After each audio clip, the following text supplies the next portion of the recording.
Why does the Raven forget that his voice is just a croak?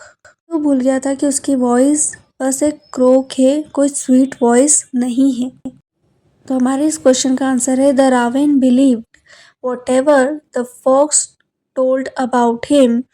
He became proud of his good looks and shiny feathers. He forgot that he could not sing but only croak. He became vain and thought himself to be really handsome and worthy of being called a king. रावेन ने fox की सभी बातों पर भरोसा किया और खुद पर इतना प्राउड फील किया। उसे लगा कि मेरी वॉइस क्रोक नहीं है, मैं गा सकता हूँ और वो बहुत ही हैंडसम है और सब उसे किंग कहेंगे। नेक्स्ट हम आ जाते हैं फोर्थ क्वेश्चन पे। How does Renard make the raven sing? Renard ने रावेन को गाने के लिए कैसे मनाया? तो इस क्वेश्चन का आंसर है the Renard was very clever. He flattered the raven. He called him handsome. He praised his feathers and told him that if only he would sing, the birds of the wood would call him king. The foolish bird did not realize that he was being fooled.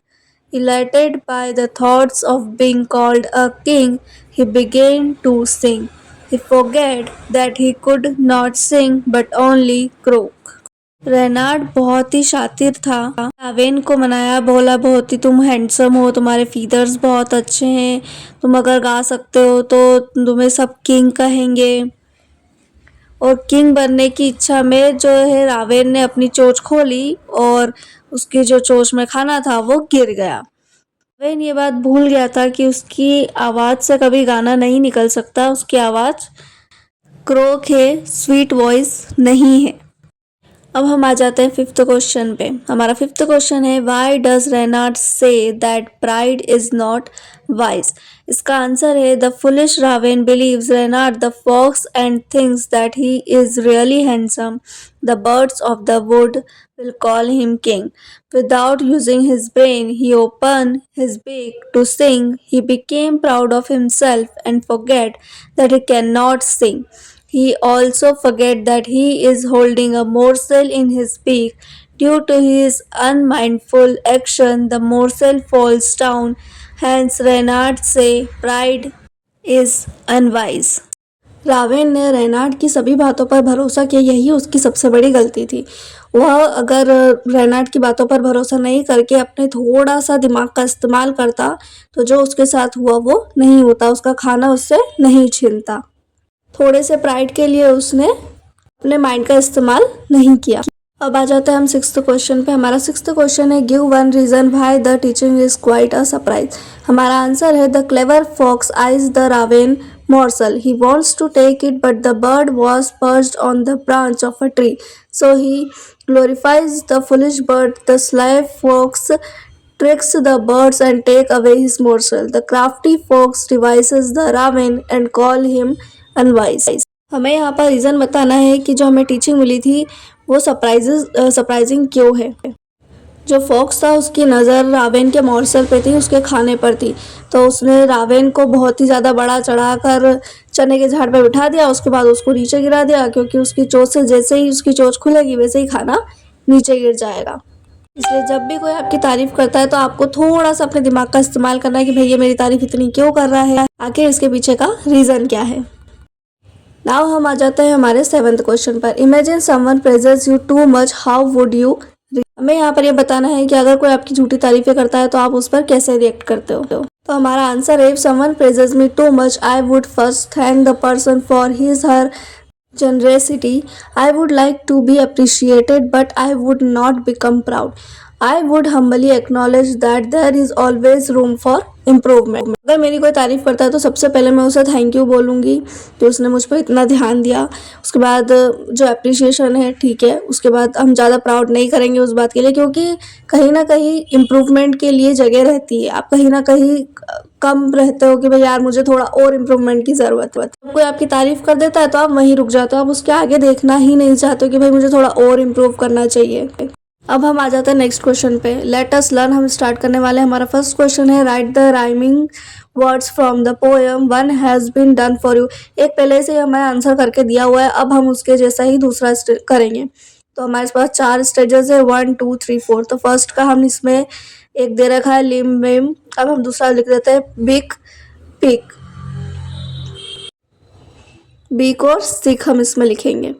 अब हमारा जो इसी तरह हम बाकी को भी complete कर देंगे। ये हमने इसे कंप्लीट कर दिया है।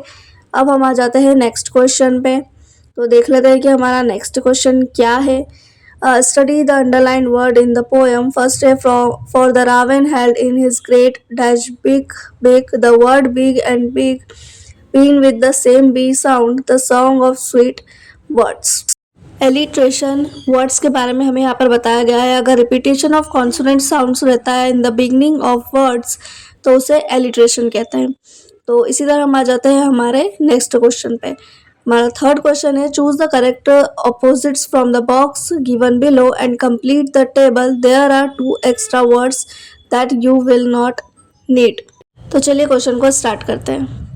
हमें यहाँ पे वर्ड्स पहले से दिए गए, हमें उसका अपोजिट लिखना है। पर्स्ड का आएगा फ्लू। इसी टाइप से हम बाकी के भी लिख देंगे। Forget, remember, foolish, voice. ये हमने सारे कंप्लीट कर लेते हैं। अब हमारे पास नेक्स्ट क्या है। Use any 4 words from the given table about to make sentences of your own. जो टेबल ये वाली है इसमें से कुछ 4 वर्ड्स लेने हैं, उससे हमें सेंटेंसेस बनाना है।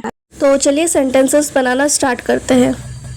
ये यहाँ पर हमने 4 सेंटेंसेस बना लिए। ऊपर जो टेबल दी गई थी उसमें से कोई 4 वर्ड्स का यूज़ करके। तो हमारे सेंटेंसेस क्या है, अब हम उसे रीड कर लेते हैं। हमारा फर्स्ट है the bird paused for a minute and then flew away. Second है pride does not take you anywhere, it is humility that counts. Third है first she laughed at her friend and then she cried for her rude behaviour. Fourth the bulb glowed at first and then it becomes dim. Now हम आ जाता है next पे। Let us listen. First question क्या है। You will listen to what the crow did after he lost his food. As you listen mark the given sentences as true और false.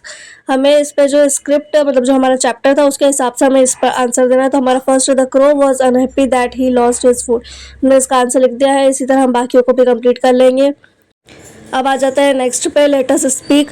Narrate the poem in the form of a story given a different ending to the story. You may begin like this. इस type से आप start कर सकते हैं। हमें starting line दी गई है this is a story about a clever fox named Renard and mister raven one day. इस टाइप से आप स्टोरी को स्टार्ट कर सकते हो। नेक्स्ट हम आ जाते हैं लेट अस राइट पे। Now right the story you narrated in the form of a conversation. आपको जो स्टोरी है वो एक नरेशन फॉर्म में कन्वर्सेशन फॉर्म में लिख कर देनी है। तो अब हमें इसमें क्या क्या करना है वो हम देख लेते हैं। Remember to write only the actions for the raven and he has food in his mouth and does not speak. You may begin like this. Renard, good morning, Mr. Ravan. You seems to be awakened so early. Mr. Ravan just nod his head. Renard, okay, Mr. Ravan.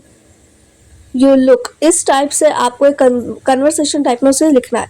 Last हम आ जाते हैं हमारे इस पे let us explore पे। Origami is the art of folding objects out of paper to create both dimensional and 3 dimensional objects.